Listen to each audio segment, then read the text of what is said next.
Good evening, everyone. Welcome, everyone, to the Institute's Invest Gala. Please take your seats. We now welcome Institute Board of Trustee Dr. Antoinette Ellis-Williams to the stage for the opening invocation. Good evening. As we begin this evening, we feel it right to take a moment to acknowledge the horrors and heartbreak we've all watched in the news as innocent lives continue to be shattered. We know that our partners, our friends, and community members feel the devastation of these moments and events profoundly and personally. We pray for justice and peace.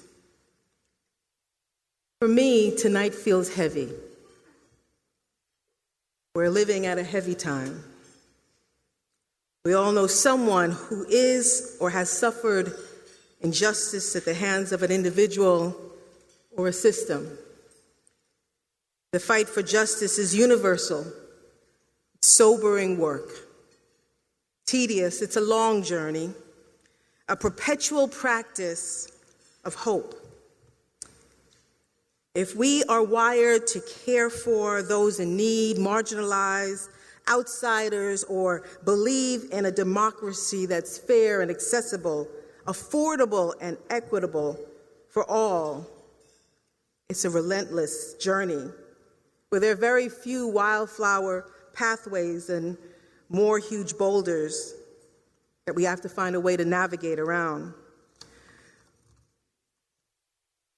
Our lives, our hearts, our legacy is tied to the pursuit of the greater good. The question is, do we know that greater good?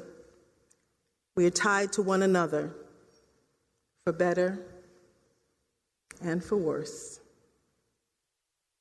The work requires a diverse, collaborative community, a moral center, an ethical compass, and a steadfast faith. God of Abraham, God of Isaac, God of Ishmael, we're confounded and humbled by our human lot. We must confess that we are lost at times, overeager to solve the issues with our planned agendas, sometimes without any pause to consider what is divine, what is morally necessary, what is pleasing to you, dear Lord. Elie Wiesel stated, "I swear never to be silent whenever or wherever human beings endure suffering and humiliation. We must always take sides. We must always take sides. God, forgive our silence. God, forgive our unbelief. Challenge and channel our righteous anger to places that tear down walls of oppression. Dehumanization, xenophobia, anti-Semitism, transphobia, Islamophobia, heteronormatism, sexism, racism, ableism, ageism, classism, isms. Help us to stand when we feel weak. Help us to develop radical agape love, what when we see one another, we see you and we see ourselves. Help us never to walk away from someone who says, "May I have $1," without knowing that that is us. Thank you for tonight, Lord. Thank you for the opportunity to shine light on the urgent work of the Institute, its leadership, those who are doing the work, the bold honorees, working for a more perfect union. Keep them strong, sturdy in storms, provide safe shelter, and a close, sacred circle of trusted folks to provide joyous retreats in luscious reds. Bless this evening. Let us leave recharged, refocused, with full hearts and a full belly. Give us the courage to do what is good. Guide our words, provide wisdom, Lord. Bless the food in the hands of those who have picked the food, trucked the food, washed the food, cooked and cleaned the food, who have made sure that our tablecloths are just so beautiful. And Lord, when we leave this place, take us back to the place we call home. May we find the warmth and the love and the safety from this our work. Thank you, great God. Amen.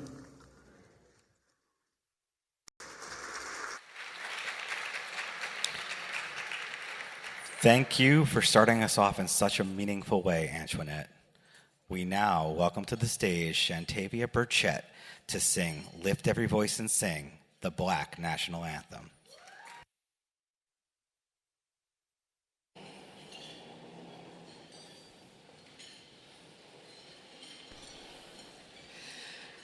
Lift every voice and sing till earth and heaven ring, ring with the harmonies of liberty. Let our rejoicings rise high as the listening skies. Let it resound loud as the rolling sea. Sing a song full of the hope that the dark past has taught us. Sing a song full of the faith that the present has brought us, facing the rising sun of our new day begun. Let us march on till victory is won. God of our weary years, God of our silent tears, Thou who hast brought us thus far on the way, Thou who hast by thy might led us into the light, keep us forever in thy path, we pray.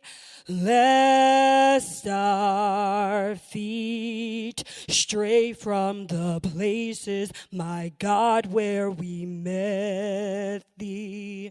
Lest our hearts, drunk with the wine of the world, we forget thee. Shadowed beneath thy hand, may we forever stand, true to our God, true to our native land.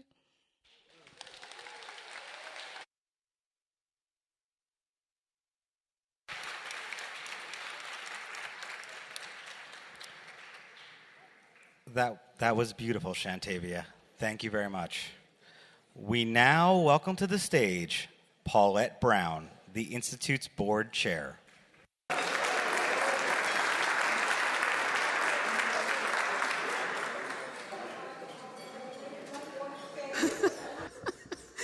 evening, everyone. I didn't hear anybody over on this side. Good evening, everyone. Thank you so much. First, I'd like to thank Dr. Ellis Williams for that very, very powerful prayer. It really got me thinking. I started making notes after listening to her. And also Ms. Burchett for that beautiful rendition of the National Negro Anthem. It is with great pride that I stand as chair of the Board of Trustees of the New Jersey Institute for Social Justice. I'd like to just really thank all of you for being here tonight and to just really express my deep appreciation, because without you, I don't know what we would be. So I'd like all of you to just give yourselves a big round of applause. I'd also like to welcome all of those who are streaming online this evening. We appreciate your friendship as well.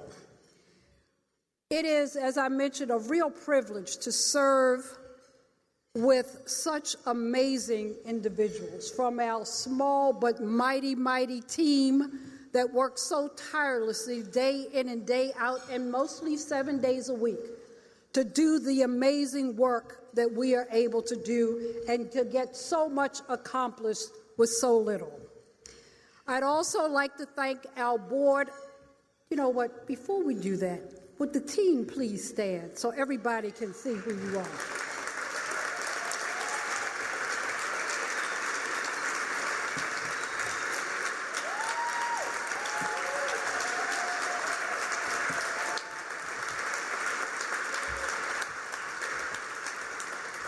You see, very few people stood up.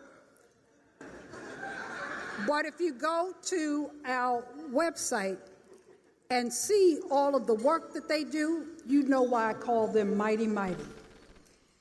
I'd also like to thank our very active and incomparable Board of Trustees.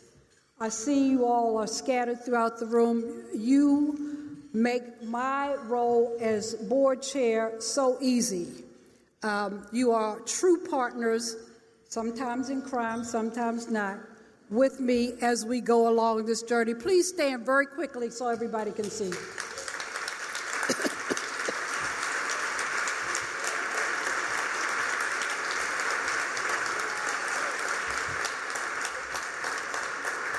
As you all know, this year our theme is invest.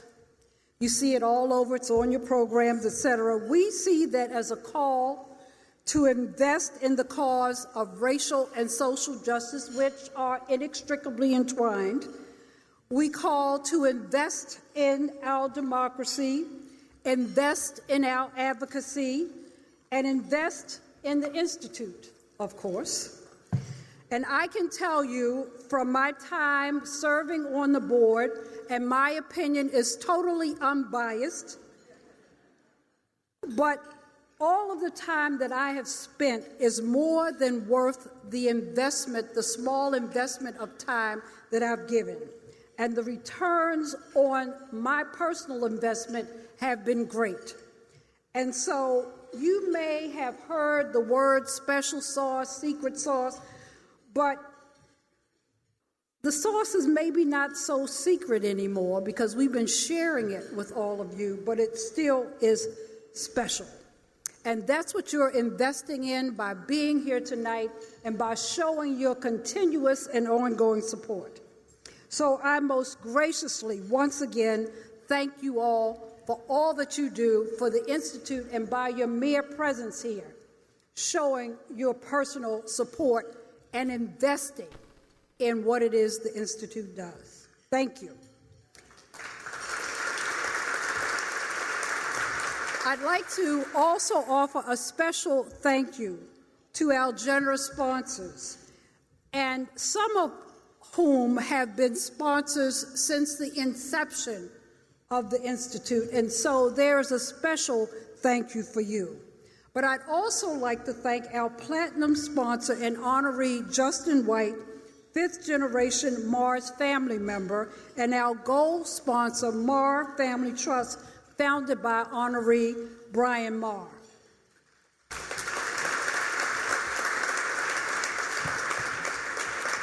And as any chair of the board would be remiss if they didn't ask you to further invest in the Institute by donating by texting to NJISJ to 44321. You notice I had to read that part because I didn't want to get it wrong. NJISJ to 44321, and we will also make it easier if there's a QR code on each of your tables. And for those of you who are streaming, we don't want to leave you out. Please go to njisj.org/Gala 2023. We know that you have invested by coming here tonight. We know that you have invested by your sponsorships, but there's so much more work that we can do. And if you can, we would really appreciate any additional support, and tell all your family and friends. I'd like to issue one program note on a more serious side. Our Living Legend Award honoree, George Sally, who was an original Bloody Sunday foot soldier, and even at the ripe young age of 94, is still a democracy warrior.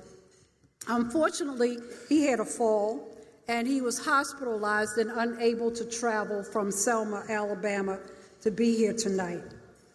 He's very disappointed that he couldn't be here, but we send him our prayers and good thoughts, and we know that he will be better. But tonight, we're fortunate to have Mr. Sally's nephew, Ron Gatry, here to accept the award on his behalf, which will be presented by his good friend, Terry Chestnut, who is sitting at my table. Finally, I'm super thrilled to welcome to the stage New Jersey's Lieutenant Governor, the Honorable Tahisha Wade.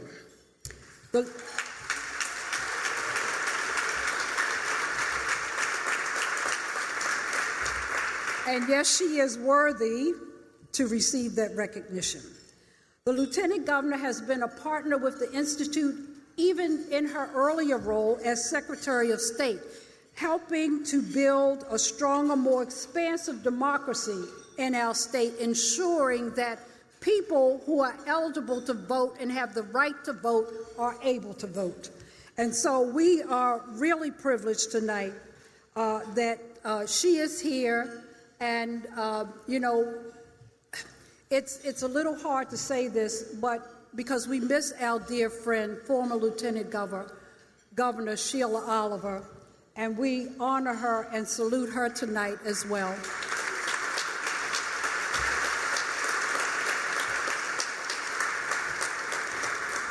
But certainly that does not take away from our own current Lieutenant Governor Wade, who is truly exceptional in her own right. And so now I give you Lieutenant Governor Wade. Thank you so much.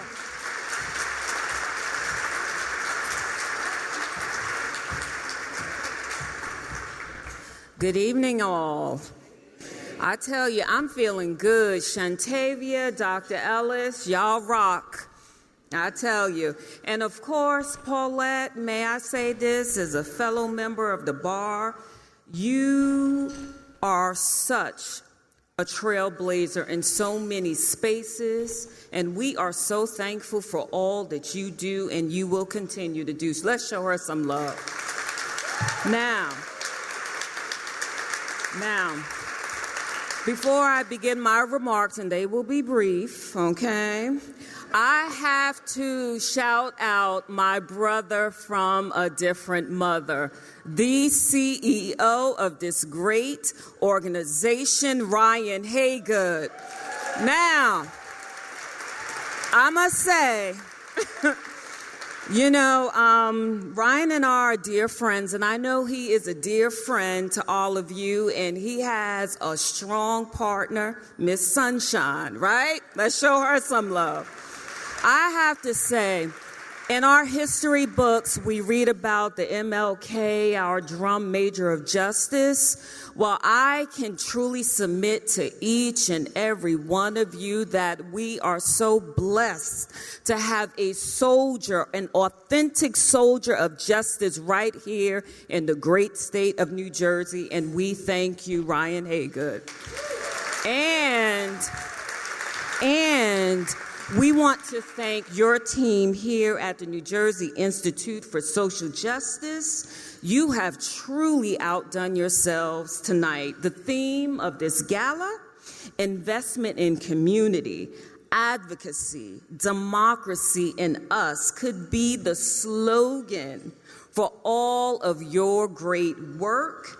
And I know that the funds raised tonight will be invested in a stronger, fairer future for all of us. Now, I join you in applauding your honorees, Stacey Abrams, Professor Bodie, Rep. Jones, Brian Maher, George Sally, and Justin White.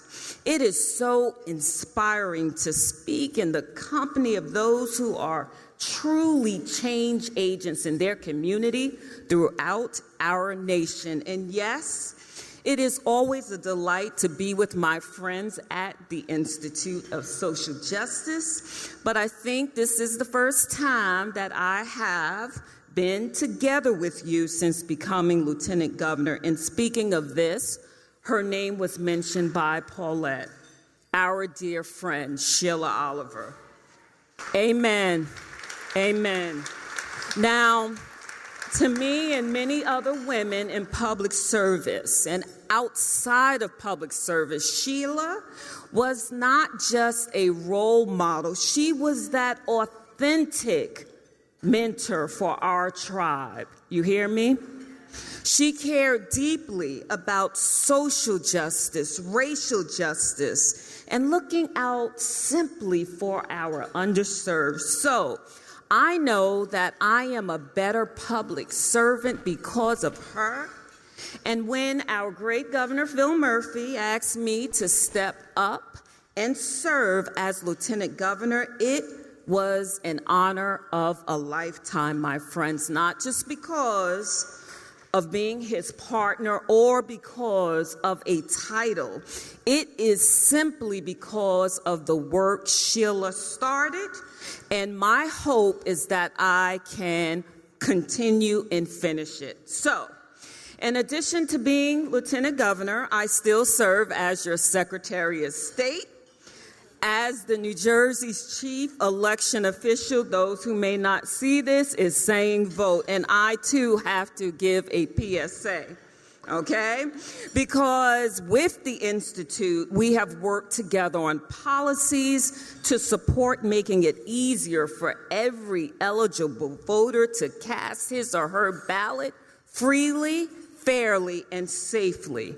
The Institute has truly been on the front line in advocating for the restoration of voting rights to folk who are serving parole or probation without any fines or penalties. You have championed automatic voter registration and online voter registration. So, with all that being said, let's not just hear this, let's put it into action.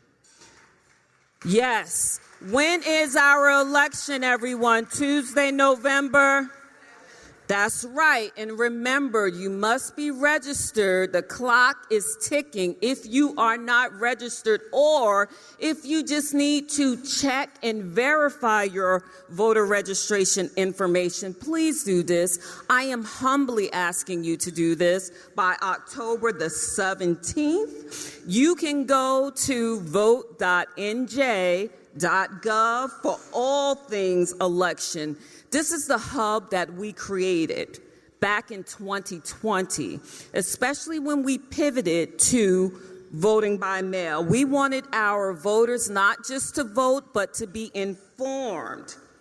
And at that time, our friends here at the Institute recognized that some voters might be disenfranchised if they voted their entire mail-in ballot properly and forgot to sign the outer envelope. So here it goes. Ryan and his friends sued me. Yes. Secretary Wells, you know what I'm talking about when they come after us on elections. I'm getting to that. They sued us to get the courts to help provide a cure process that would allow voters to verify their signature and be counted. Ryan and I like to joke that this was friendly litigation. But I wouldn't mind it, Ryan and team, if you don't see or if we don't see another court action anytime soon, especially next year. Ryan knows that not only am I Lieutenant Governor, Secretary of State, I'm a mom of 4 daughters. I got a dog and a husband. Okay, y'all? Y'all know what I'm talking about, you wives out there. Okay? So in all seriousness, okay, this litigation enhanced our ability to help voters participate in elections without sacrificing security or fairness. And that has been emblematic of my experience truly working with the Institute of Social Justice broadly. Every person in this organization, every person supporting it, are on the side of creating a healthy democracy. But I submit there is more work to be done to protect the voting and civil rights of the people of our state, but I look forward to continuing this work without any litigation. So in closing, I truly thank you for inviting me this evening. Congratulations on another successful gala, and let's continue to empower others and educate others to be part and partners in our democracy. Onward, and enjoy the rest of the evening, y'all.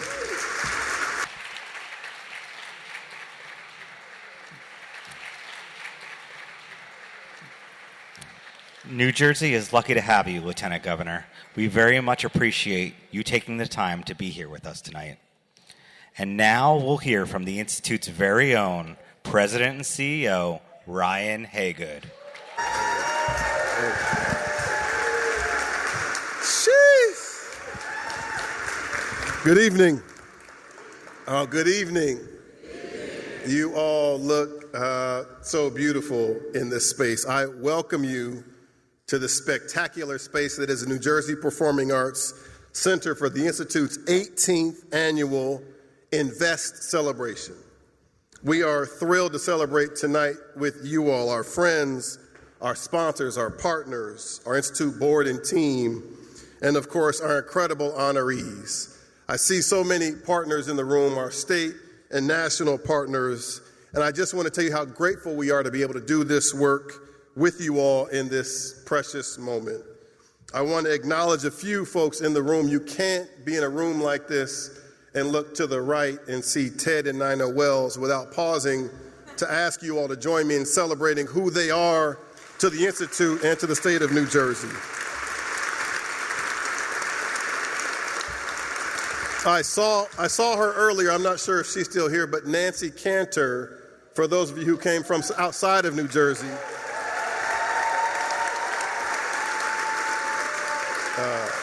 For 10 years, Nancy served as the chancellor of Rutgers University, Newark, and gave us a clear picture of what an anchor institution is through incredible transformative leadership, and we're thankful for her leadership over 10 years. I want to acknowledge the Institute for Social Justice at Seton Hall Law School, the Garden State Bar Association, the Newark NAACP, the Urban League of Essex County, and a bunch of our national partners at this table with Elise Body, including the ACLU which is the chair of the board is for the first time in its history a black woman, Deborah Archer. The Center for Constitutional Rights, Danita Judge, is here with us tonight. My dear friend and head of the Innocence Project, first black person to lead that mighty organization, Christina Swarns, is here tonight. My dear friend and now head of the Lawyers Committee for Civil Rights, Damon Todd Hewitt, is here with us tonight. And I want to make a special acknowledgement. The Lieutenant Governor and Secretary of State referenced her. I call her Sunshine. She's my wife, Charity. I just want to ask her to stand. Keep standing. So she, Sunshine, this past weekend celebrated 50 years of life. 50 years of life. Oh, keep standing. That 50 years, right, that 50 years coincides with, as you all know, 50 years of hip hop, right? So Damon Hewitt got to do it right. You'll remember Common had a line back in the day specific to Sunshine when he said, "It doesn't take a whole day to recognize sunshine." Watch out.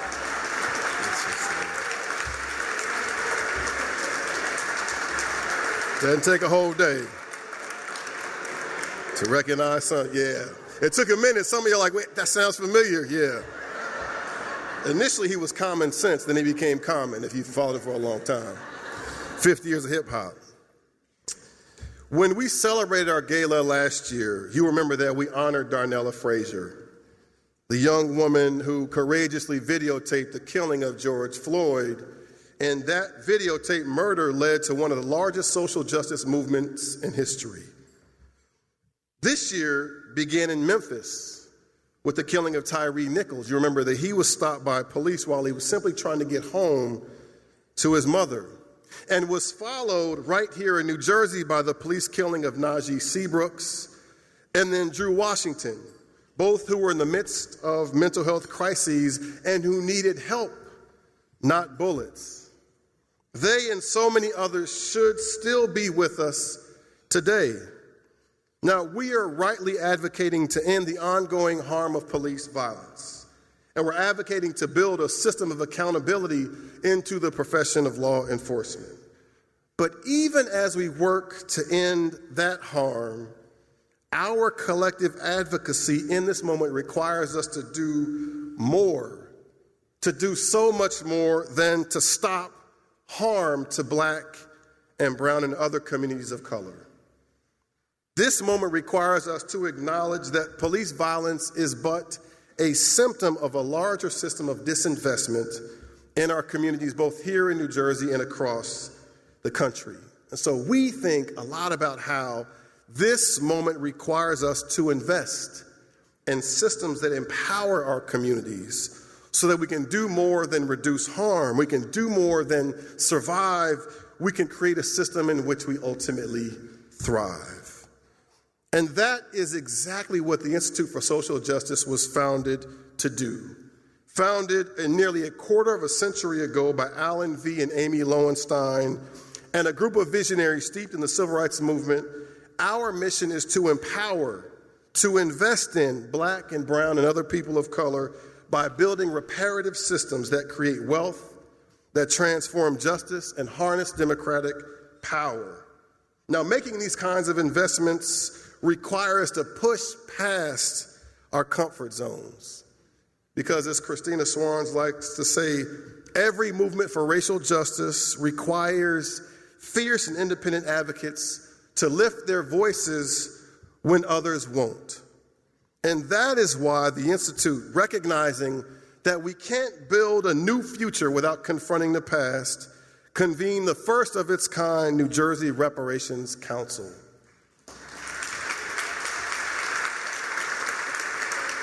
Co-chaired by law professor Tajania Henderson, who joins us tonight, and Khalil Gibran Muhammad, the primary work of the New Jersey Reparations Council is to finally confront and work to repair the harm from New Jersey's deep and often overlooked institution of slavery and its enduring impact on the contemporary life of Black people in our state.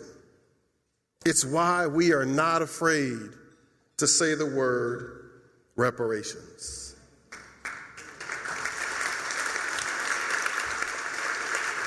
It's why, as Lieutenant Governor shared, we led the historic effort to restore the right to vote to 83,000 people on probation and parole.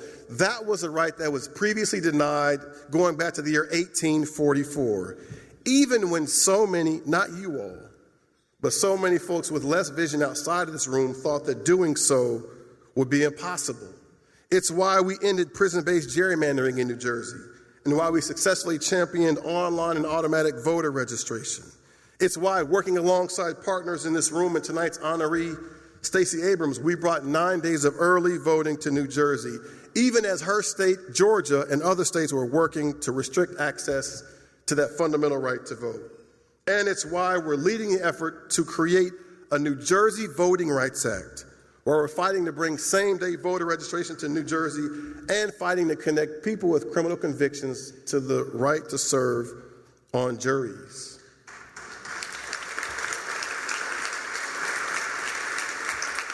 It's why, even as fierce efforts are underway in New Jersey and across this country to prohibit students even from learning about race, racism, and the legacy of slavery, we're leading the charge here in New Jersey to lower the voting age to 16 for school board elections. It's our view the young voters must have a voice in elections that most directly impact them. And it's why we're finally working to close New Jersey's Reconstruction-era youth prisons and reinvest those precious resources into community-based resources that build strong young people, not youth prisons for them.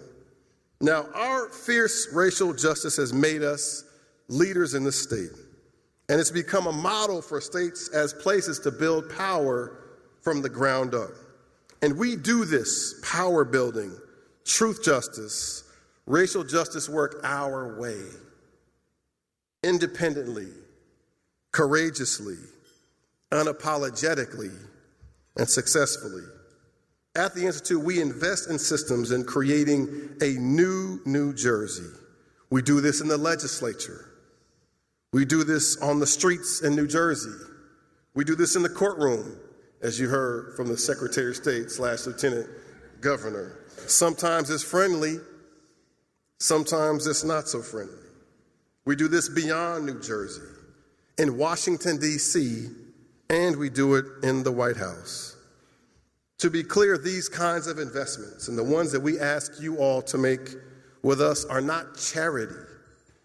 They're not simply kind gestures, though we appreciate and need more of those.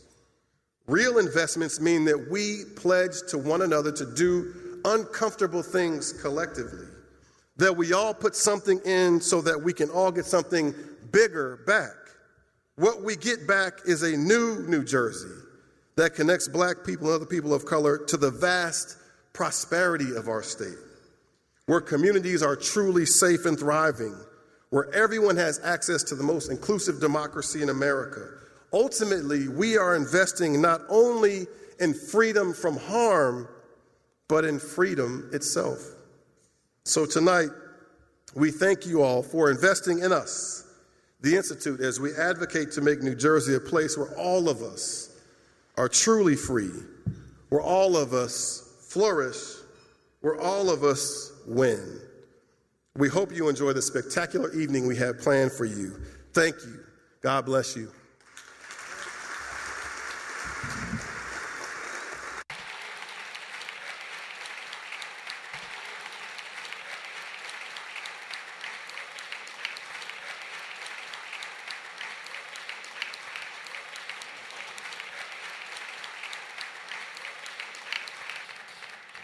Thank you, Ryan.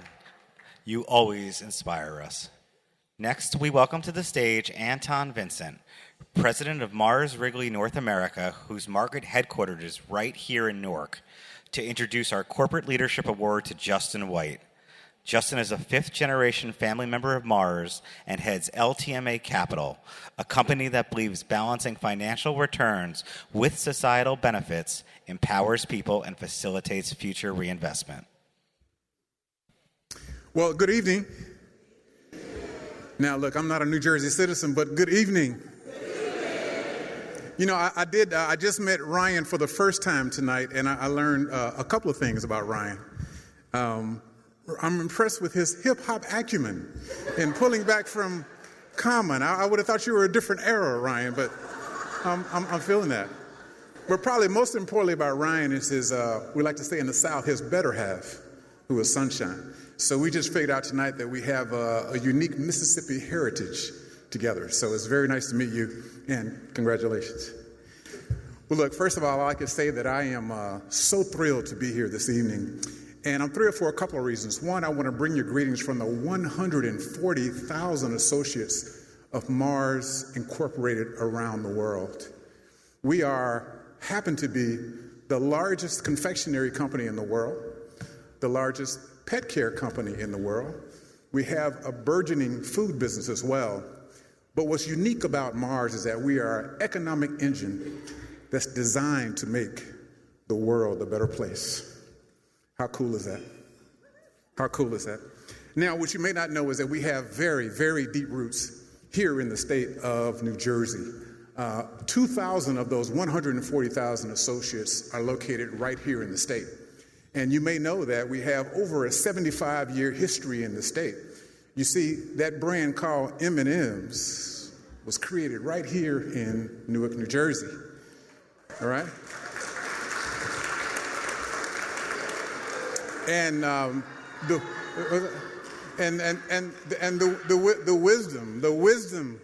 the wisdom of our founders was unique because it was created because we were creating rations for World War II veterans. Did you think about that? And we turned that into a global business. Now, you also may know that we spent a lot of time in Hackettstown, New Jersey. We have one of the largest M&M's producing sites in the world right here in Hackettstown. So we love New Jersey. New Jersey is a part of our history as an organization, and we're thrilled to be here. Now, like any other business, we have shareholders, and we have fiduciary responsibilities to those shareholders. But the difference at Mars is that not only do we have our shareholders care about our interests, but we try to make sure those interests are met throughout our many communities around the world. You see, our objectives extend far beyond finances. Our leadership team is designed to deliver positive societal impact to people and our planet. So that brings me to tonight's honoree, someone that Ryan knows incredibly well. This is Justin White. Justin is an incredible young man. I can say that because I'm older than Justin. And as a proud associate, I am so glad that I have the opportunity to introduce you to Justin. You see, Justin is fifth generation Mars family and is being recognized for his role in supporting human rights and gender equality at Mars. So let me give you just a little bit of what Justin spends his time doing as a Mars associate.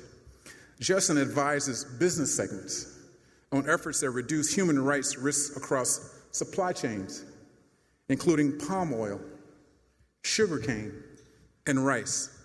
He also led a new human rights due diligence approach for carbon markets. Justin was responsible for stewarding the Full Potential program, something he and I worked on together, where he partnered with cross-functional peers to drive for gender equality across Mars's workplaces, our supply chain communities, and in a vast marketplace we have the pleasure of competing in. Now, Justin does have free time, and in Justin's free time, he enjoys the outdoors with his beautiful wife, Molly, who is here with us this evening, and their rescue dog. And in classic, I would say, Mars pet care fashion, they adopted while they were living in Costa Rica. So please join me in welcoming this year's Corporate Leadership Award honoree to the stage, Mr. Justin White. Justin.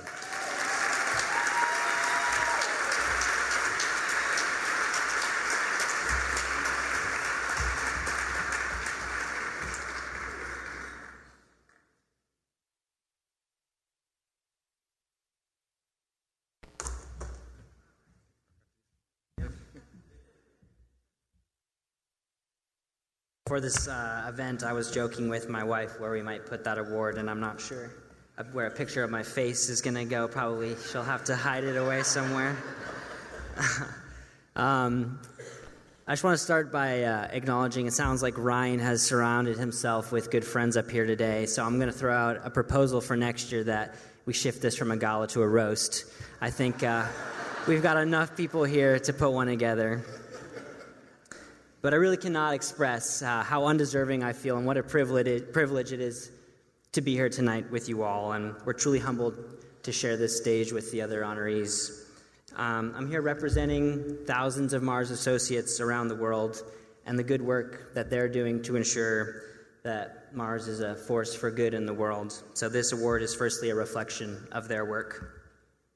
But as a fifth-generation Mars family member, tonight is also deeply personal to me and everyone in my family. And you've made us feel proud for what we're trying to do to make social justice the norm worldwide.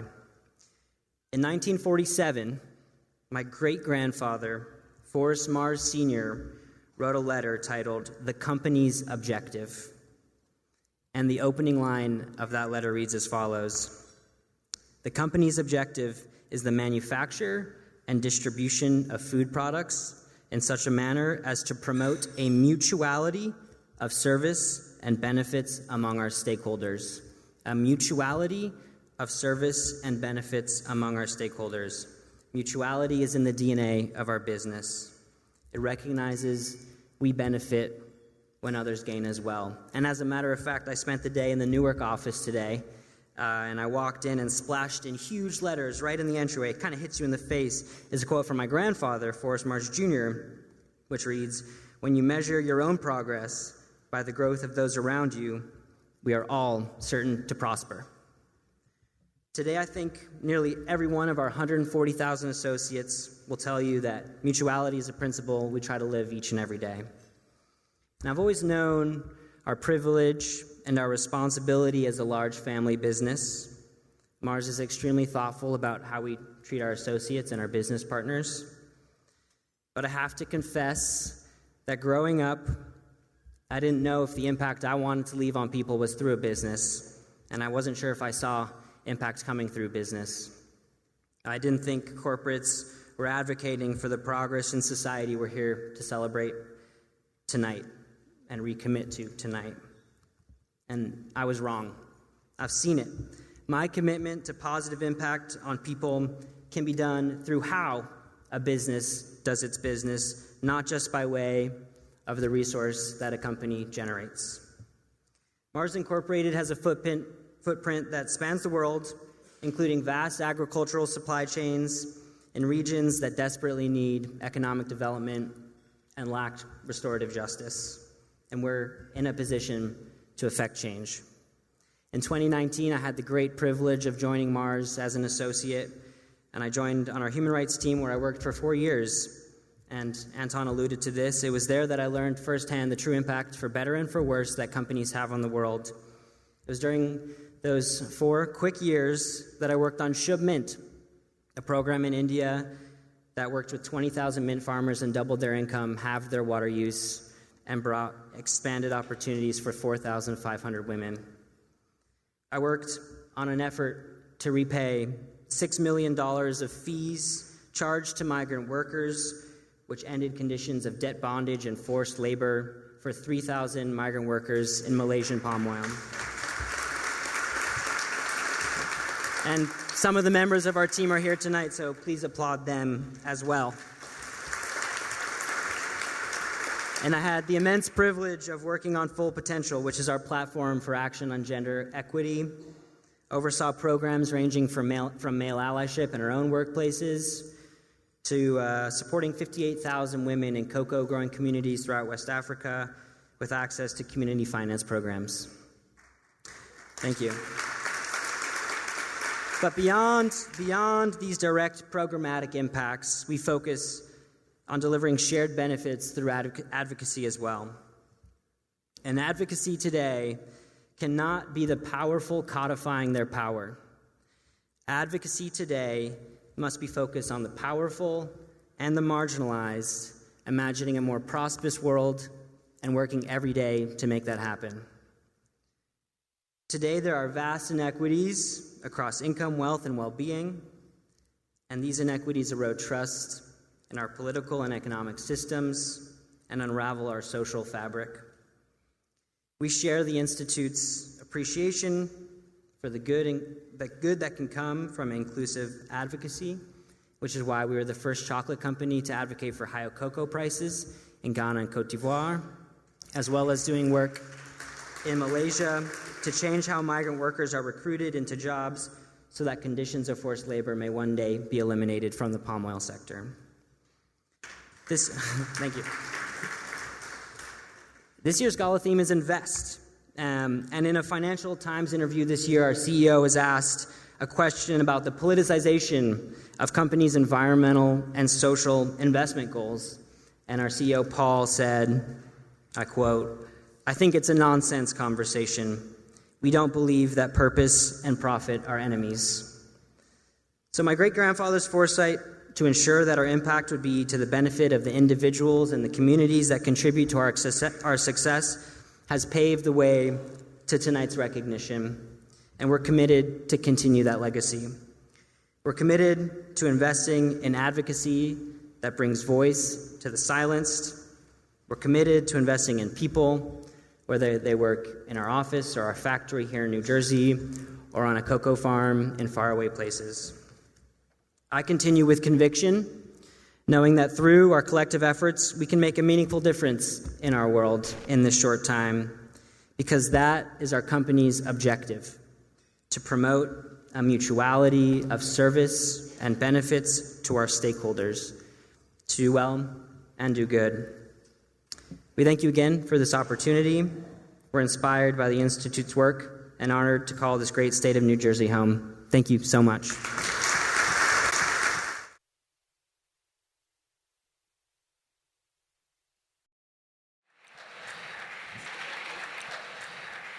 Thank you for all you do, Justin, and for being here with us tonight. Now we'll hear from Katim Shearer-El, Founding Executive Director for Clinton Hill Community Action.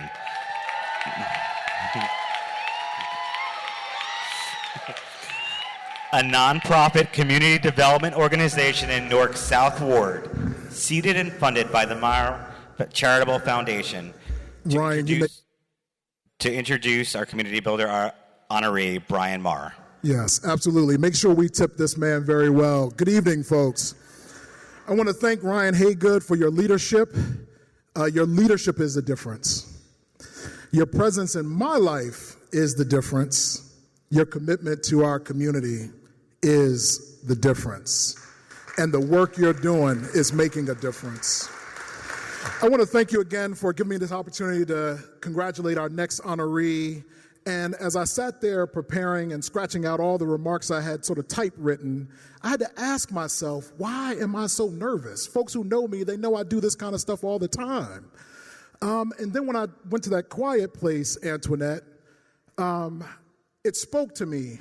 And what I was reminded of is, have you ever had a chance to speak before 200 plus people about somebody who believed in you? To speak about somebody who heard a vision that you had and said, I want to invest.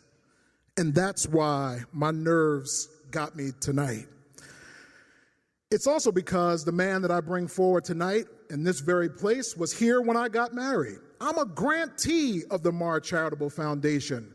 What are he and his wife, his daughter and her husband doing at my wedding?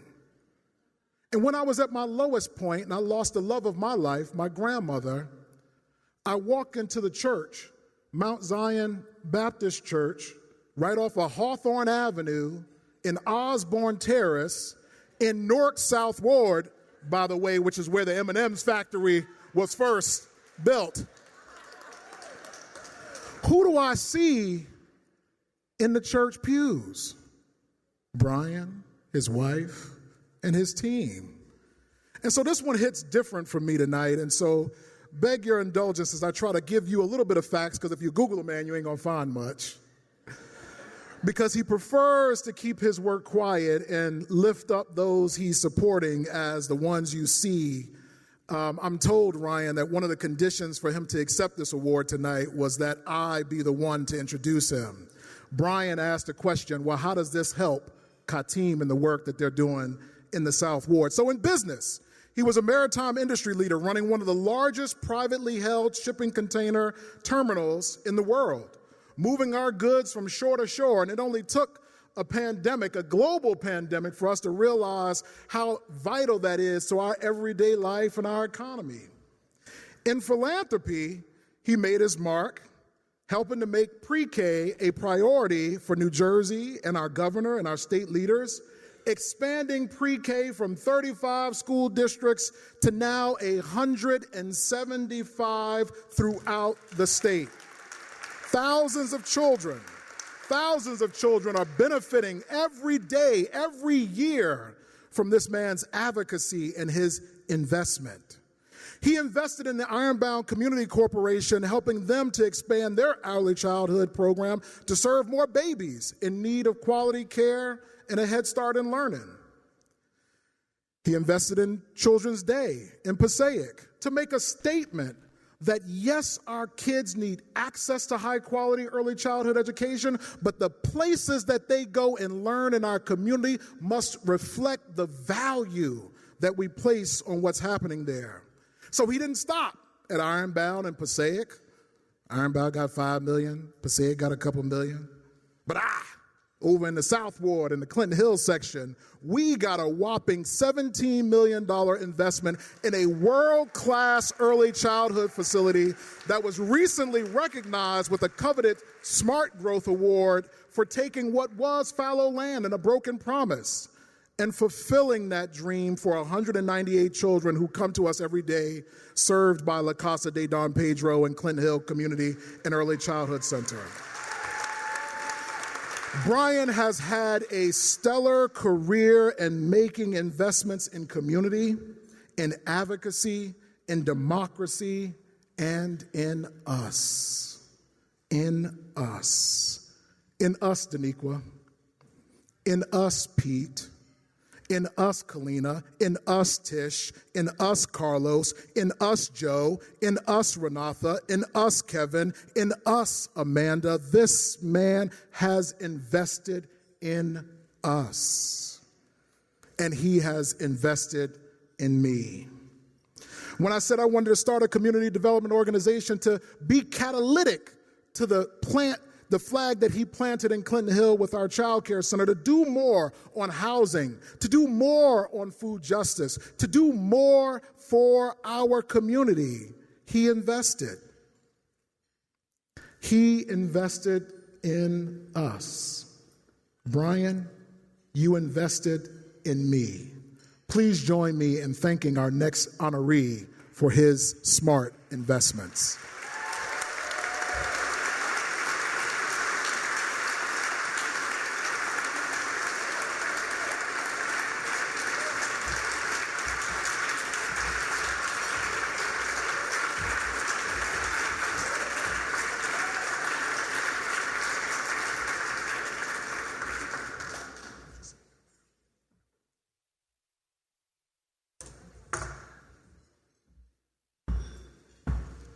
What am I supposed to say now?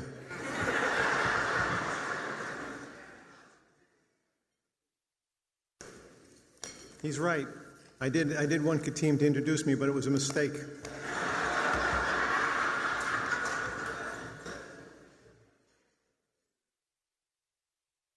Should have learned my lesson when we opened the building in Clinton Hill, and I had to speak after Katim and the mayor. And I said to myself, I'm not doing this ever again. So thank you, Katim, for that overly generous introduction. I also want to thank Ryan Haygood, Board Chair Paulette Brown, my friend Doug Eakley, whom I haven't seen tonight yet. Where are you, Doug?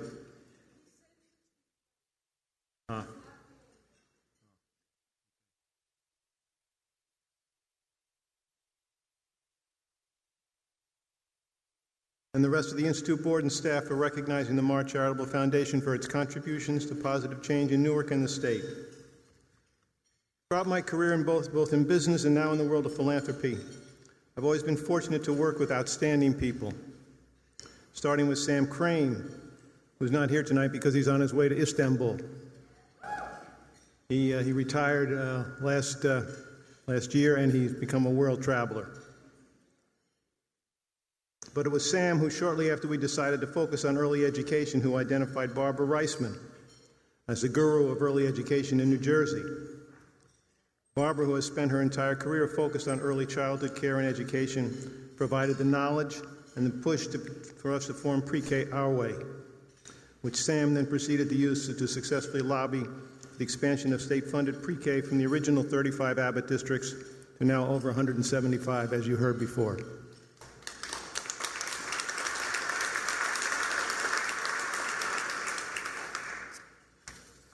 It was Barbara who identified Katim, actually, who initially came to work with us as a consultant and eventually formed Clinton Hill Community Action.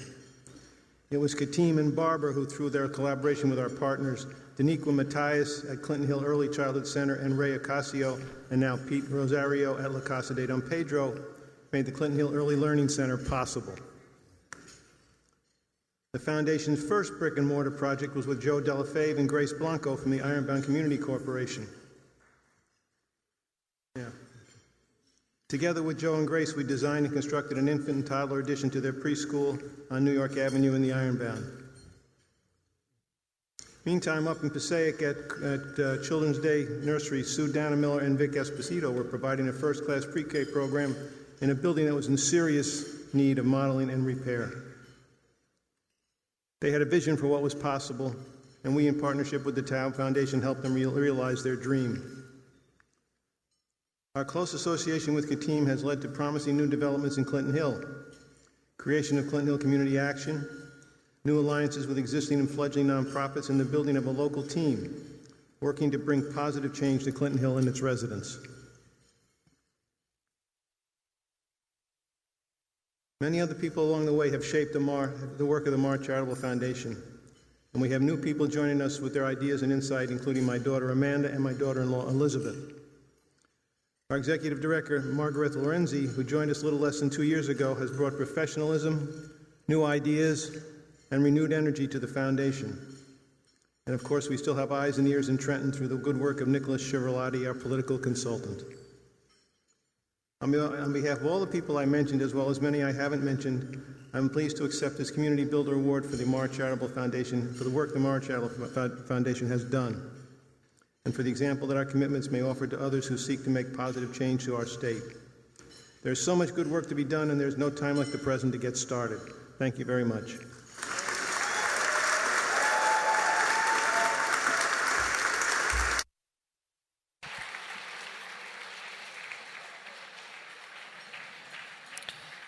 Thank you, Brian Marr, for all you do to make our community stronger.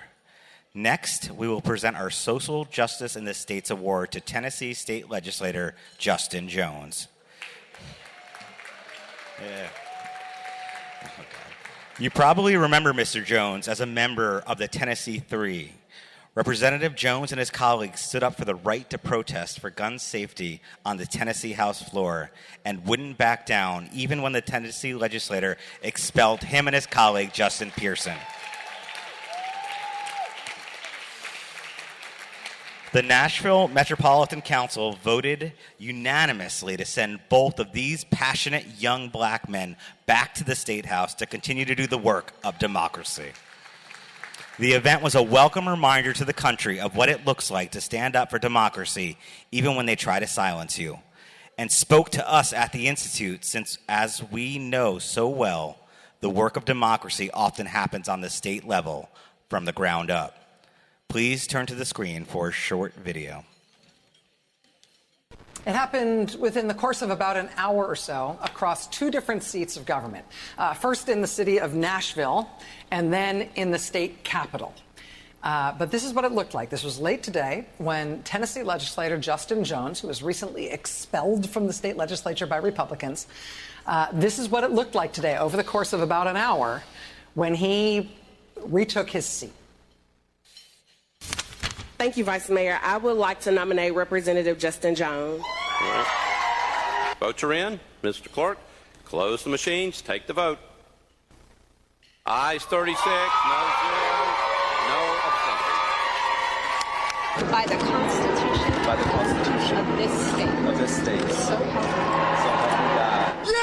me God. Everywhere I go, I'm gonna let it shine.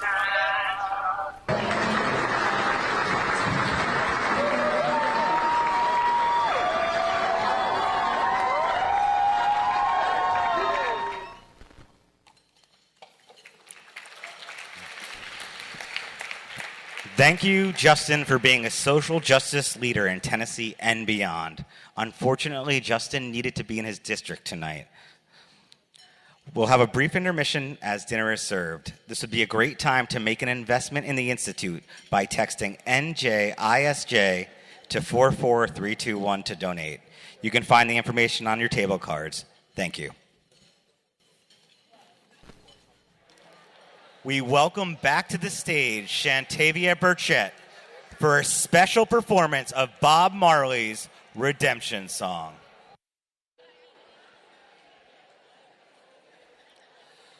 Old pirates, yes, they rob I, sold I to the merchant ships. Minutes after they took I from the bottomless pit, but my hand was made strong by the hand of the Almighty. We forward in this generation triumphantly. Won't you help me sing these songs of freedom? 'Cause all I ever had, redemption songs, redemption songs, emancipate from mental slavery. None but ourselves can free our mind. Have no fear for atomic energy, 'cause none can stand the time. How long shall they kill our prophets while we stand aside and look? Some say it's just a part of it. You've got to fulfill the book. Won't you help me sing these songs of freedom? 'Cause all I ever had, redemption songs, redemption songs, emancipate from mental slavery. None but ourselves can free our mind. Have no fear for atomic energy, 'cause none can stand the time. How long shall they kill our prophets while we stand aside and look? Some say it's just a part of it. You've got to fulfill the book. Come and help me sing these songs of freedom, 'cause all I ever had, redemption songs, redemption songs, redemption songs. Thank you, Shantavia. We now welcome back to the stage Institute Board Chair Paulette Brown to introduce our National Social Justice Award, which we are thrilled to give to Stacey Abrams. Good evening again. I hope you all are inspired by this evening and that you're having a good time. It is my privilege to introduce Stacey Abrams, whom I know you are all familiar. She is a force of nature. She's a best-selling author and even of children's books, probably that would get banned in some locations. She's an entrepreneur and the consummate political leader. Many of you know that she served in the Georgia House of Representatives, served as the minority leader, and was the first Black woman to become a gubernatorial nominee for a major party in United States history.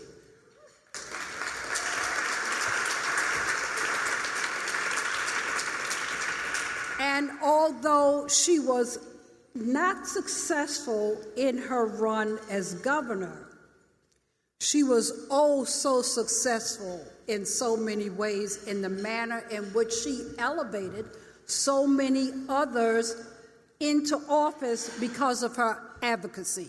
Countless people, and I would say that it was because of her advocacy that Georgia has 2 Democratic United States senators.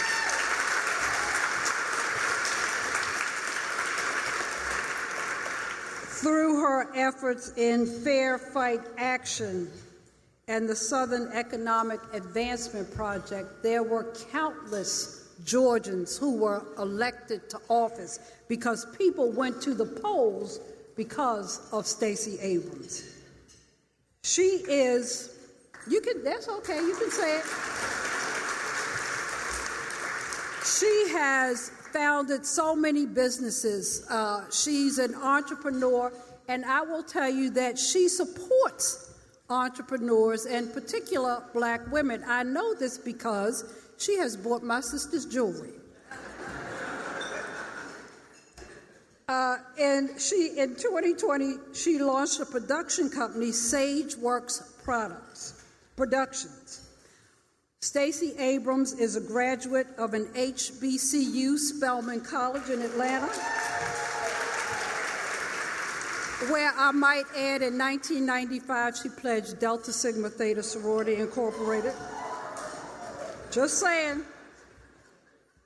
And in the fall of 2023, she will begin her role as the Ronald W. Walters Endowed Chair for Race and Black Politics at my alma mater, Howard University. That's like HU. You know. All right. Abrams sits on both nonprofit and corporate boards, and she is a lifetime member of the Council on Foreign Relations. She's a tax attorney, no slouch, by her legal training, and again, she holds a degree from Spelman, the LBJ School of Public Affairs at the University of Texas, and Yale Law School. I'd also like to point out, and you saw some of this a little bit earlier when Lieutenant Governor was here, that we were so thrilled when, and also our president, where's the boss?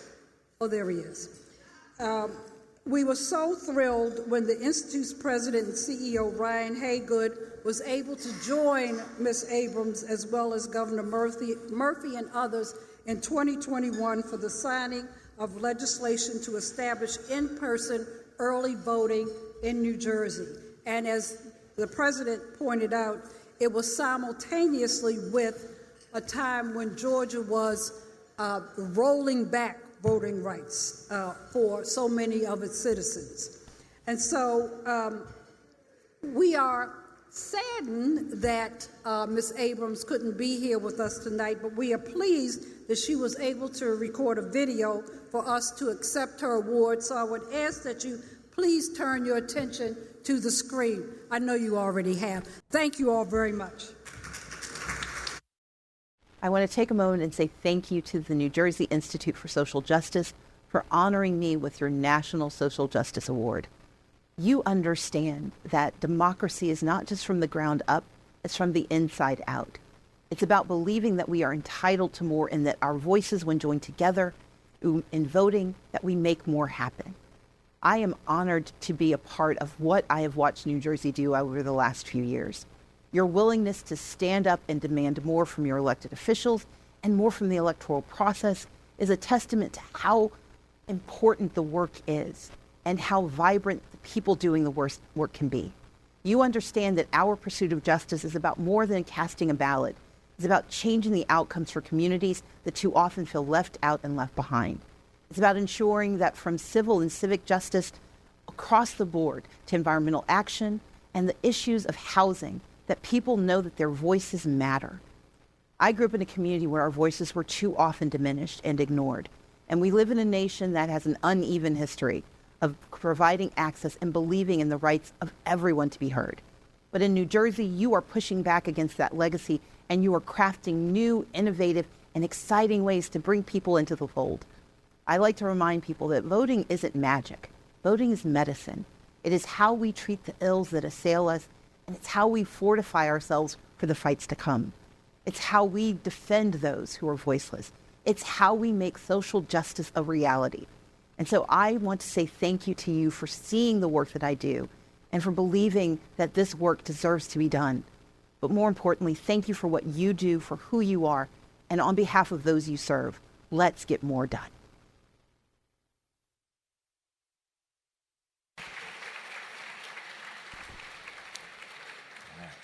Next, we welcome to the stage Debo Adegbile, partner and chair of the anti-discrimination practice at WilmerHale and close friend and former LDF colleague of our next honoree, former Institute trustee Elise Body, whom we miss dearly on the board and who will be receiving our Alan V. and Amy Lowenstein Award. Good evening. It's great to be with you, though I just suffered the humiliation of having my mentee, Ryan Haygood, ask if he needed to walk me up the stairs. There are a lot of things that happen in this civil rights game, but respect is waning. Tonight, it is my great pleasure to stand before you as a student. I stand before you as a student of one of the most gifted lawyers whom I have ever known, Elise Body.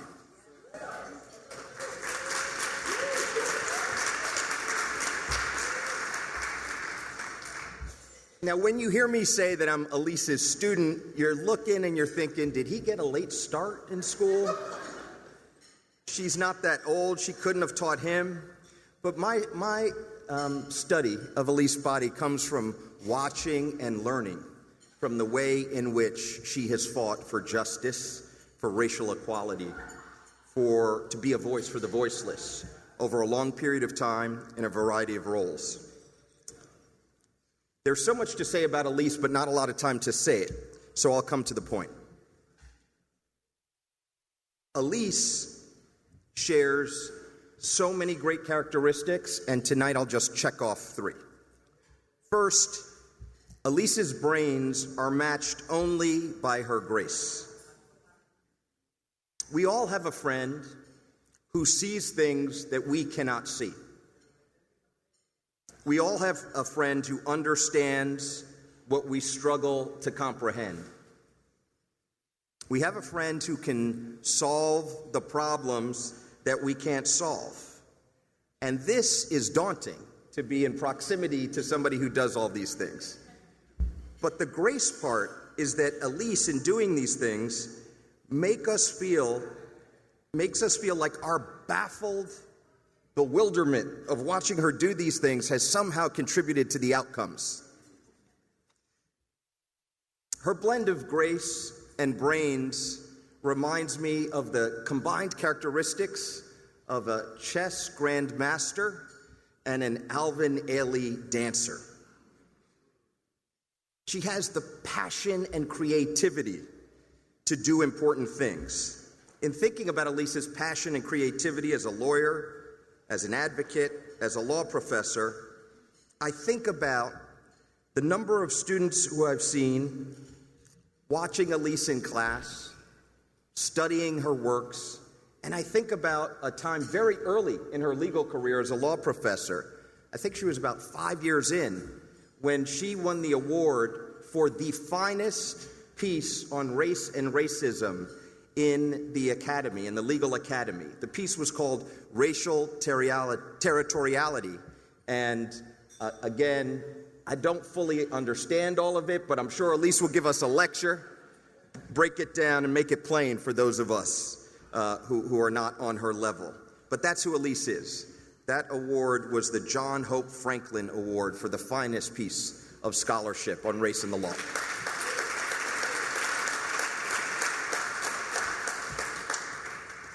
Elise gives the gift of inspiration to those around her, the gift of inspiration as a colleague, as a leader, as a board member, as a lawyer, as a teacher.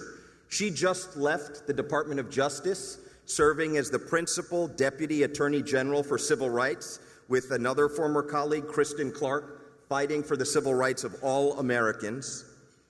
She served as a law professor at many of the finest law schools in the nation. But what strikes me most is that I've had occasion to meet her students.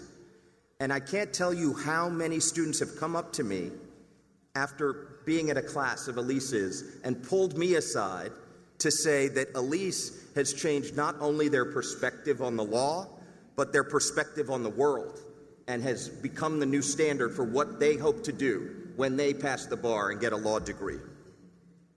That's why, as a colleague, when I had a tough case to argue, Elise was my first call and sometimes my last. And Elise and I were joking about this because these last calls sometimes made her nervous.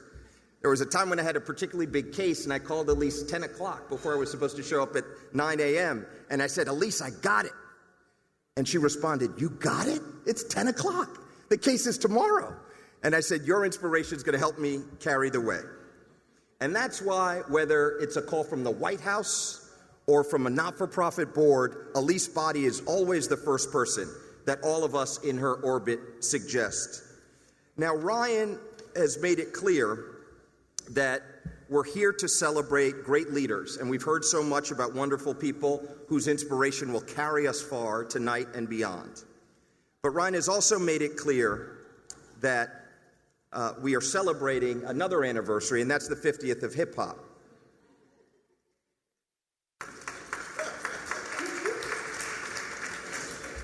This may not be in Elise's bio, but she does claim to have been at 1520 Sedgwick in 1973 when Kool Herc was spinning and where it all got started. You can fact check that with her later. But as I invite Elise to the podium, and as I suggest that all of you think carefully about reading her book on race in America and a focus on solutions, those things that work, and how we can move to a better place that we expect to hit the publishers next year, I say to you, if you don't know, now you know.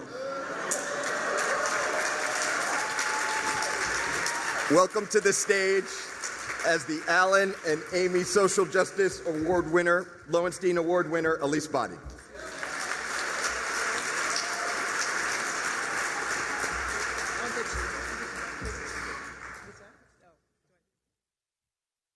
Mate, we'll talk about where this will go.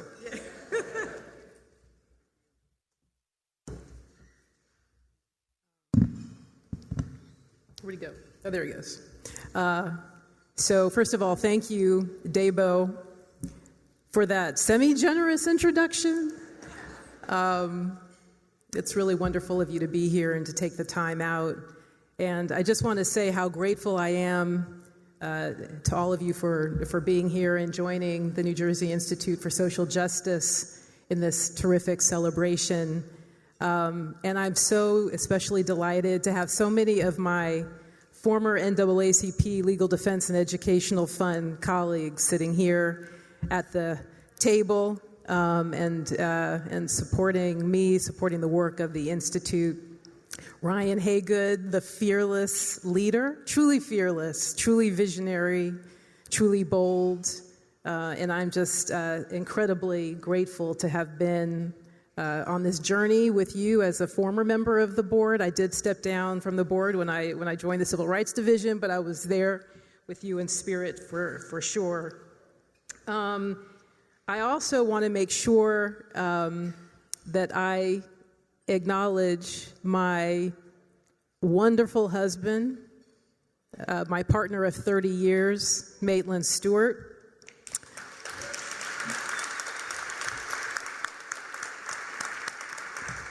Who is a stalwart supporter. Whatever it is that I'm doing, he says, I'm behind you, I've got you.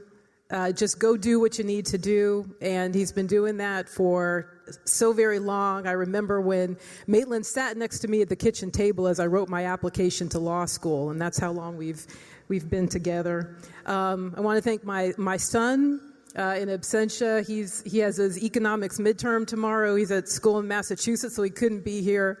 But he'll be so embarrassed to know that I actually mentioned him by name. I also just want to thank the board of this mighty institute. Paulette used the term mighty to describe it, and it surely is mighty. And also the team, the institute team, which does such amazing work every day.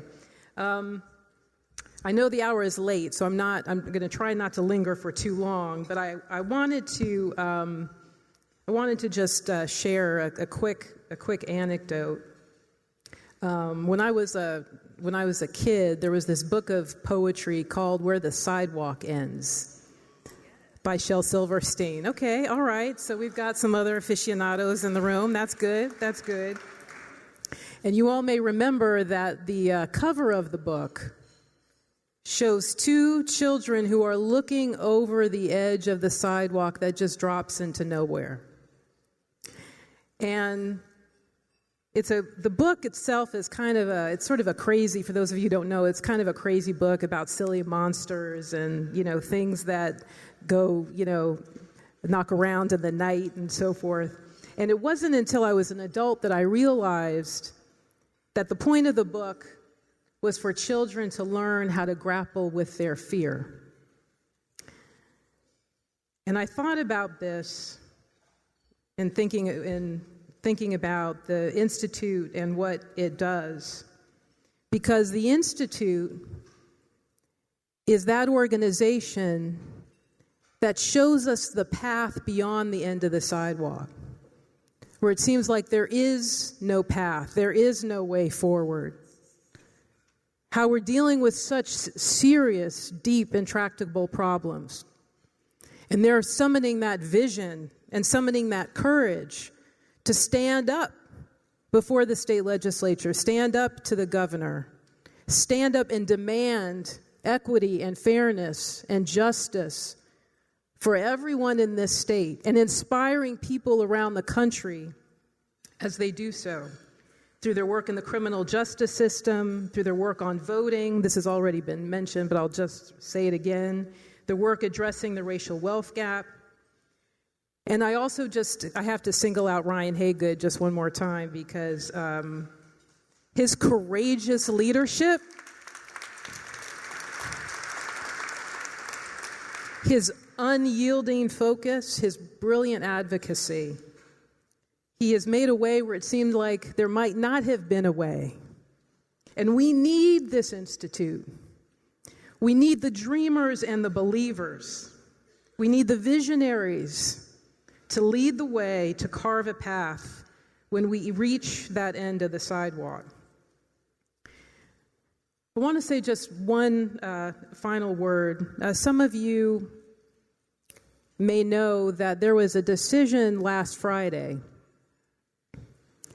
about a case that has been brought challenging school segregation in New Jersey.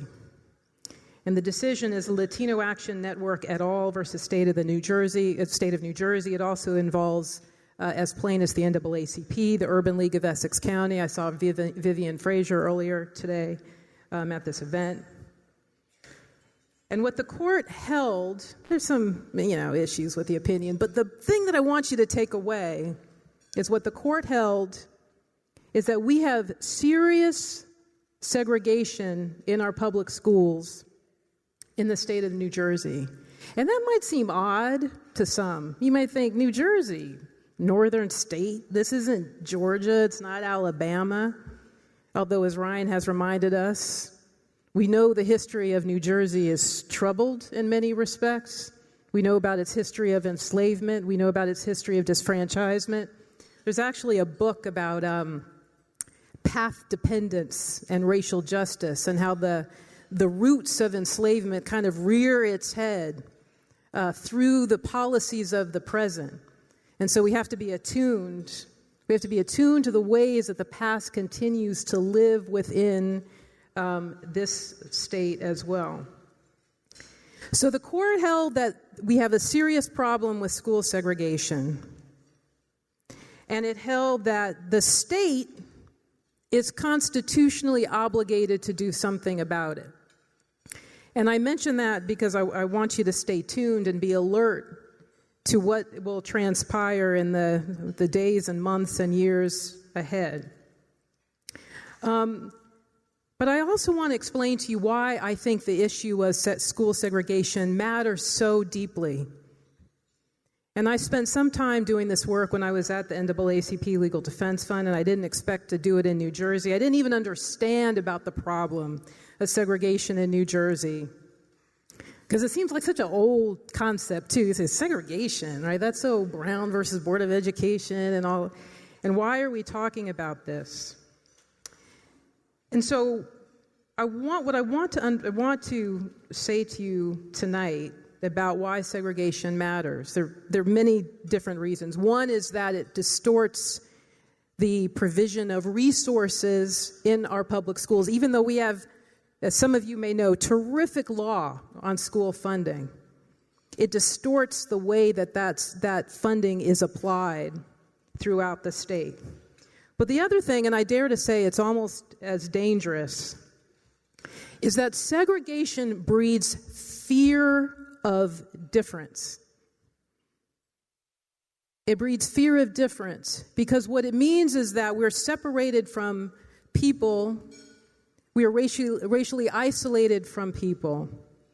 And because we don't have the chance to interact with them, we may assume that they're different, that they have different values, that they value different things, that they're not as fill in the blank. And that opportunity to come together and to learn from one another helps us see that these mythologies, these assumptions that drive some of our beliefs are actually wrong-headed.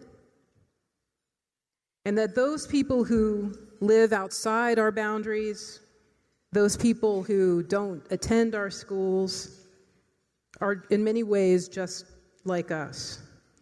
And so when we come together, it helps us to see our possibilities and and the things that we share. I'll just leave you this one quick. I think I promised I would leave you with something else before, but I'll, you'll just roll with it. The other piece of this is about stereotyping. And just a quick anecdote. My freshman year in college, I had a roommate from Long Island. And when she found out that I had grown up in Houston, she assumed that I was an oil princess. Now, I can assure you that I was not an oil princess. But you see the association, Texas, oil, So that is a rough example of how we come to make assumptions about people that are wrong-headed. We can do better in this state. I hope that I know the case will continue, but I hope you all will pay attention and will chip in wherever you can, not monetarily, but just chip in your support and your continued support for this organization, and also just be vigilant about the issues of social justice. And thank you so much for your attention. Thank you, Ryan. Thank you to the board. I appreciate you.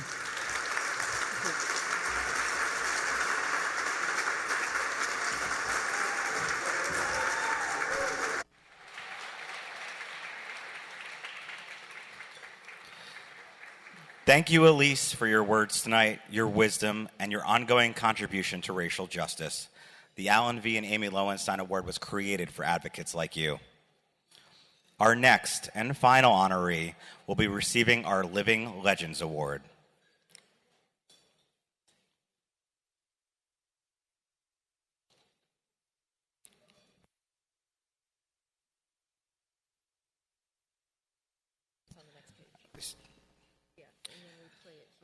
Okay.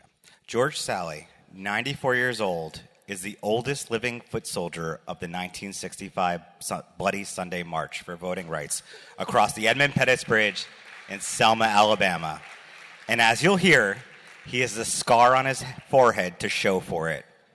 Mr. Sally already had his plane tickets to join us tonight, but sadly, as you heard from Paulette earlier, he recently took ill and could not travel. We send him our prayers as he continues to inspire us. Mr. Sally's good friend, Terry Chestnut, and nephew, Ron Gaytree, are here with us tonight to introduce and accept his award on his behalf. First, we welcome you to turn to the screen for an old NBC News clip about Bloody Sunday and the completed march that followed. We are moving up the highway of freedom toward the city of equality. And we can't afford to stop now because Alabama has a date with destiny. Alabama's date with destiny was March 7th, 1965, Bloody Sunday. John Lewis was there, leading the way. We're marching today to dramatize to the nation, dramatize to the world, that hundreds and thousands of Negro citizens of Alabama, but particularly here in the Black Belt area, denied the right to vote. We intend to march to Montgomery to present certain grievances to Governor George C. Wallace. The marchers crossed the Edmund Pettus Bridge in Selma, only to be brutally stopped by state troopers, who attacked with nightsticks and tear gas. Lewis and others went down. More than 80 people were injured. Mr. George Sally was one of those injured on Bloody Sunday, marching for the cause of democracy and moving this country forward. Please turn to the screen now for a piece about Mr. Sally's walk across the bridge earlier this year with President Biden and our own Ryan Haygood during the annual Selma March reenactment.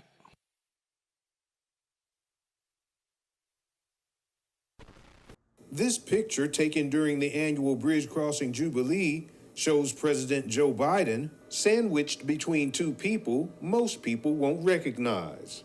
Both are foot soldiers of the civil rights movement. Mr. George Sally is on one side. See that scar there? It comes from what you call bloody Sunday. And Miss Annie Pearl Avery is on the other. I was the only person arrested here in Selma that day. Both Avery and Sally were among the marchers who were attacked by state troopers on Bloody Sunday. But neither of them knew then that their decision to take a stand for the voting rights of every American citizen would eventually lead to a face-to-face meeting with a sitting U.S. president. I said to him, I'm just glad you're my president. I really appreciate walking through that, not for the publicity I got, but the honor I had to be with him. I appreciate that.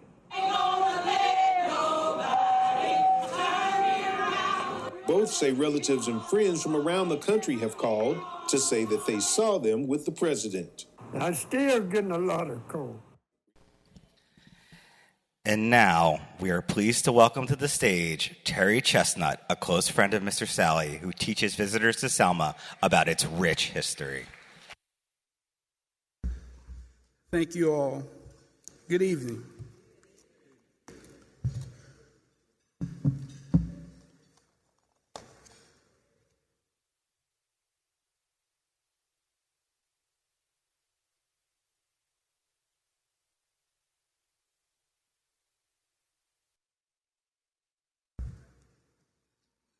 That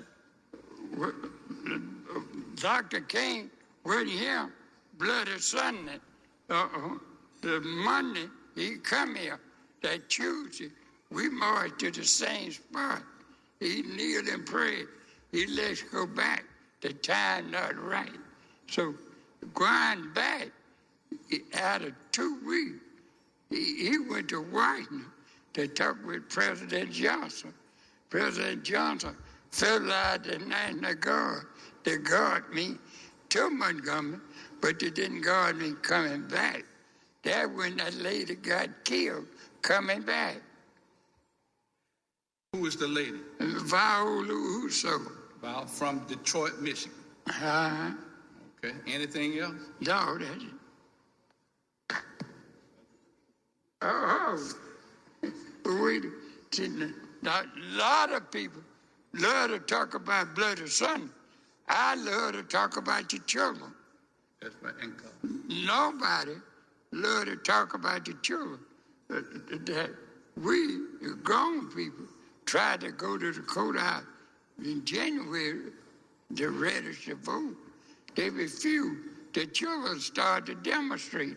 They catch a 12, 13, and 14-year-old child, put them in jail with no heat and nothing. That is very, very cruel. Nobody never talk about it. Jim Clark was up under that bridge with his horses and posse with us coming off the bridge. Nobody talk about that. Nobody talk about Smith in the city of Selma running back to the church. But all of this is not talked about. It needs to be brought to the open.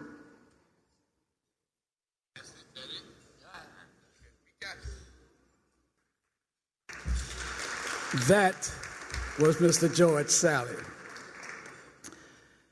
I want you all to know that I was told that I had 3 minutes to speak. It takes 10 minutes for me to clear my throat.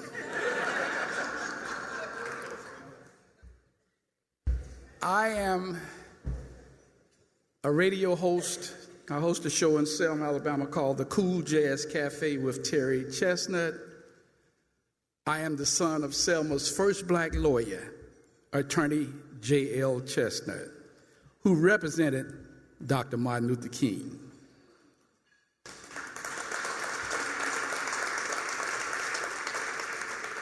I am extremely proud of my father. I know tonight is about George Sally, but there's no way I couldn't take a second to speak about my father. I was with my father on March the 7th, 1965, when they marched across the bridge. March the 7th, 1965, as you all know, was Bloody Sunday, known all over the world. I saw at the age of 6.5 people getting hit across the arms so hard, arms broken in two. I saw teeth flying everywhere. I saw people getting hit in the head with the billiard club so hard, I literally heard the heads going cracked. Do you know or have an inkling of an idea how traumatizing that is for a 6-year-old child? To this day, my wife Sandra tells me that I flinch in my sleep because I'm reliving what I saw on March the 7th, 1965. I own a tour guiding business, and I'm taking tourists from all over the world on tours almost every day.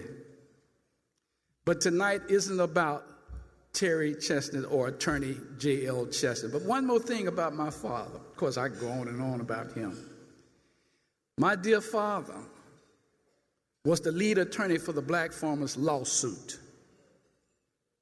They sued the federal government for more money than anybody has ever sued them for in the history of this country to today's date. $2.5 billion. And they're still suing them, Ryan. But tonight is about my dear friend, Mr. George Sally. It is indeed an honor and pleasure to be here on behalf of my dear friend, Mr. George Sally. I want to thank my lovely wife, Sandra Chestnut, also for making this trip, because just less than 3 weeks ago, I had rotator cuff surgery. And I should be in that sling tonight. But I told Ryan I wasn't going to wear it tonight. Had she not made it tonight, I would probably be standing up here on this stage in short pants and a tank shirt, tank top. I've known Mr. George Sally most of my life. He was born March the 12th, 1929, in Lowndes County, just 30 miles east of Selma. He was drafted into the U.S. Army at the age of 23. He fought in the Korean Conflict War. After serving in the Army, he came back to Selma, not really knowing what was next for George Sally. He started working at the Cleveland Table Company, and he stayed there until they shut their doors after many years of loyal and devoted work. Again, I'm a radio host. I own a tour guiding business, and I have done tours with people from all over the world, including Russia and China. Mr. Sally sits at the foot of the world-renowned Edmunds Pettus Bridge in Selma, Alabama, and he shares the rich history of Selma Monday through Sunday at the age of 94. And he will soon turn 95. The very first thing I do with the tourists are to introduce them to Mr. Sally. And after my presentation of him, I ask him to talk about what motivates him to have partake in the civil rights movement. These are his exact words. Like so many others, I wanted my right to vote. Like so many others, I wanted to be treated equal. You see these scars?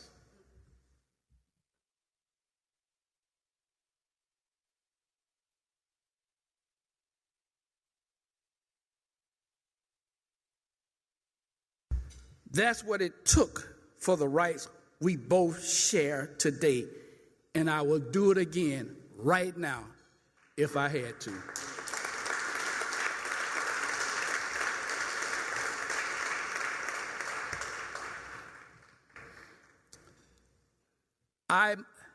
I marched in all 3 marches, and on the 3rd march, I marched 50 miles from Selma to Montgomery. And it took 4 days and 4 nights to make it from Selma to Montgomery. Mr. Sally is a very religious man, and he absolutely loves speaking with and to children. The very first thing that comes out of his mouth to the children is the question, do you know who the Lord is? The future of our nation will be one day your responsibility. Always seek the truth in everything you do. Always learn and educate yourself throughout your life and never stop learning. Help one another in school, in your family, and in your community. Never look down on anyone. Know that we all are equal. Learn about others and other customs. It will make you a better person. Always maintain the highest moral character. Embrace the principles of justice, peace, and freedom for all people. Your parents have invested in you and placed you in schools in the hope that one day you will become productive citizens, always having the highest integrity in your lives. The faces I see before me today gives me hope that our nation and world will be in good hands.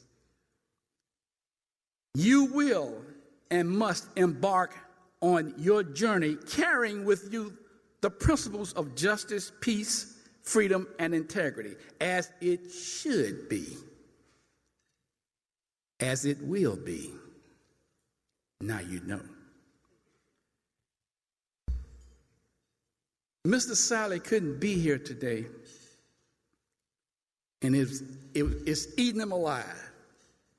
If we had the time and Ryan hadn't put a time on me, I'd call him right now. But I want you all to know that he always tells children, people, that I love you, and there's absolutely nothing you can do about it.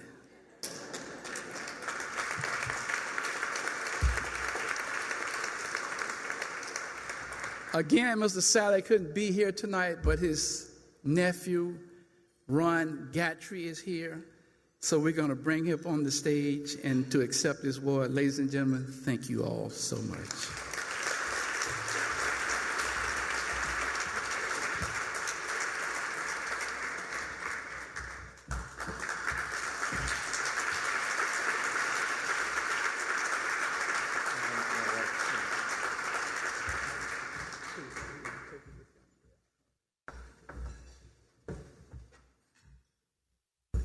Good evening, and to the New Jersey Institute for Social Justice. Thank you for acknowledging George Sally in this manner.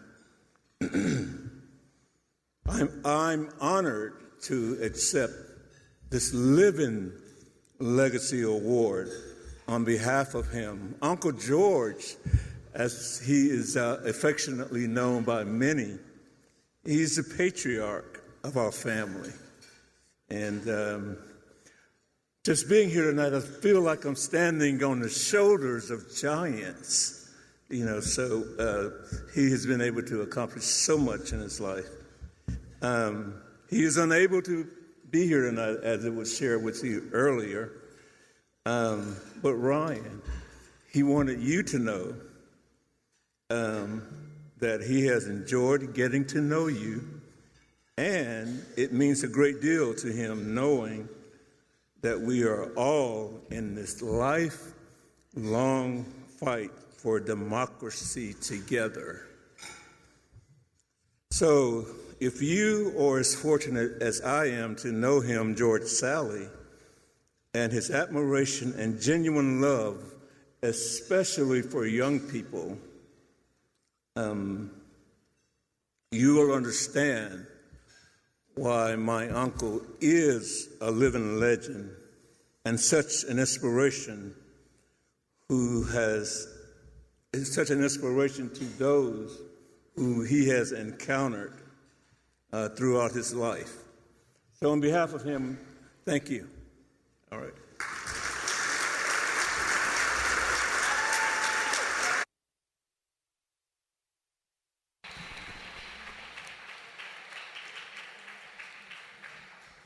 Thank you, Terry and Ron, for those powerful and moving words.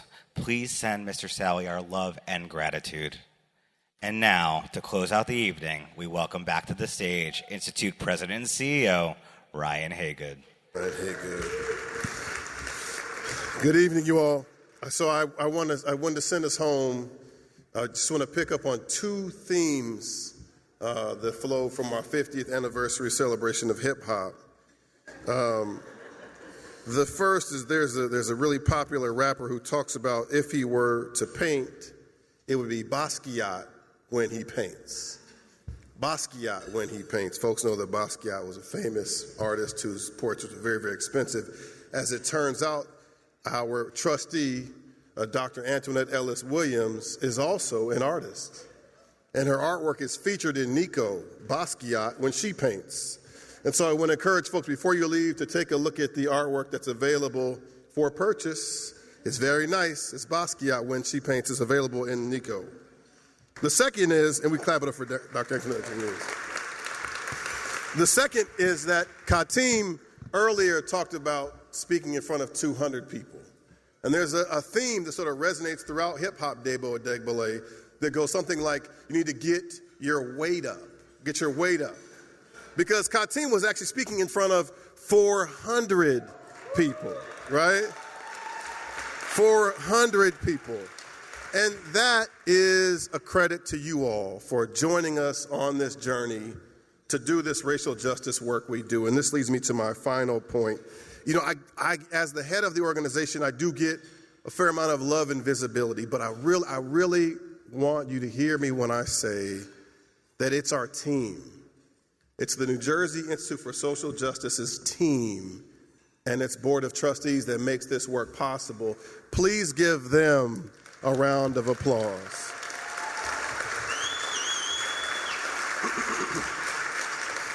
And the last thing I'll say before we go, our team every year we go to Selma, Alabama. Really, really blessed to go. PSE&G supports that work. Craig, is Craig still here somewhere? Not Craig, Calvin. I'm sorry, I'm tripping. It's Calvin.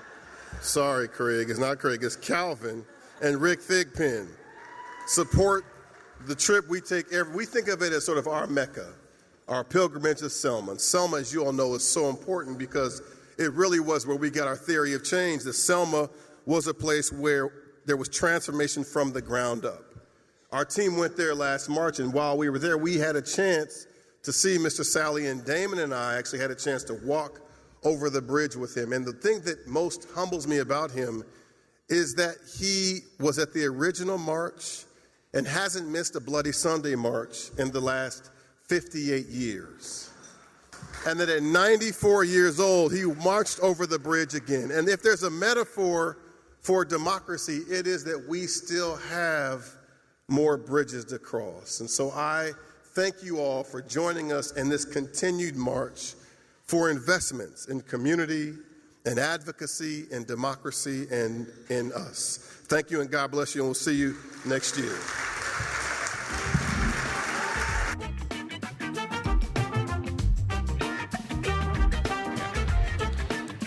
Thank you, everyone. Have a wonderful evening. Everyone get home safely.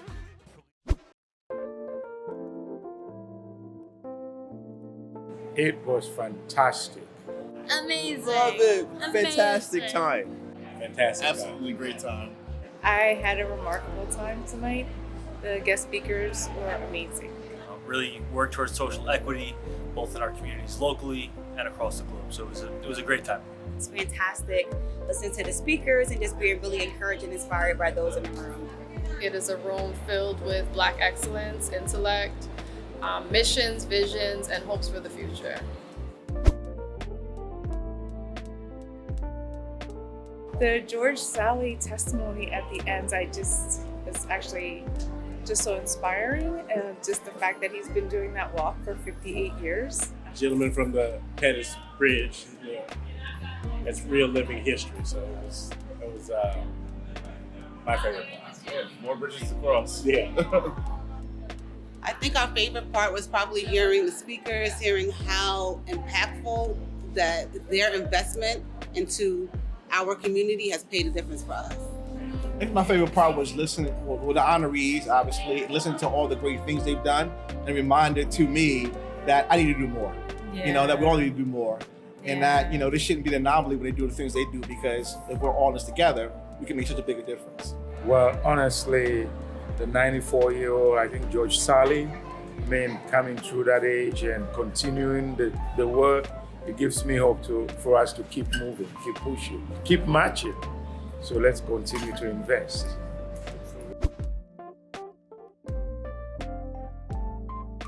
My hope for the future of New Jersey as it relates to social justice is that every person, every resident, every visitor, every individual who lives, works, or even travels through New Jersey has an overwhelming sense of inclusion and justice. that we can actualize it, that we can move the needle forward, that we can see some gains that will be significant and impactful, and that we can reverse some of the damage that has been done in the last couple of years in regards to the social justice retractions that the history is recording that we're in at this moment. Reparations. That's what we're here for, right? As we're talking about, so looking forward to see a lot of the progressive movement that this organization is doing. Looking forward to seeing where we're gonna go. Well, I hope that we'll continue this march towards the investing in democracy and advocacy and in the work that the Institute does so that we make justice a reality for all, a lived reality for all in New Jersey and nationally as well. My hope for the future for social justice in the next year is really that we hold true to the theme of tonight's event, which is invest, and invest boldly and audaciously and innovatively and collaboratively. Like one of the awardees mentioned tonight, more equity in education. I think that's important, especially in urban areas. Yes. Our kids' education is the pathway to success. And so we definitely need to see some improvements in that area. So there's a lot to be done. And it's not going to happen overnight. No. But my hope is that next year, this time, we have something to say about something being accomplished that was yet to be accomplished as of today. That's right.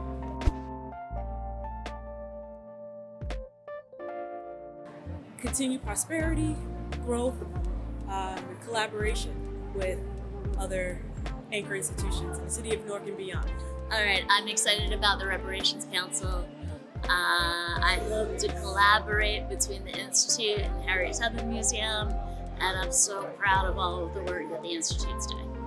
My hope is that they continue to do what they're doing, to be steadfast about equity for people in Newark and the greater state, and really just continue to be encouraged and inspire us to continue to do the work as well. Invest community, investing in us, reparations, reparations, reparations.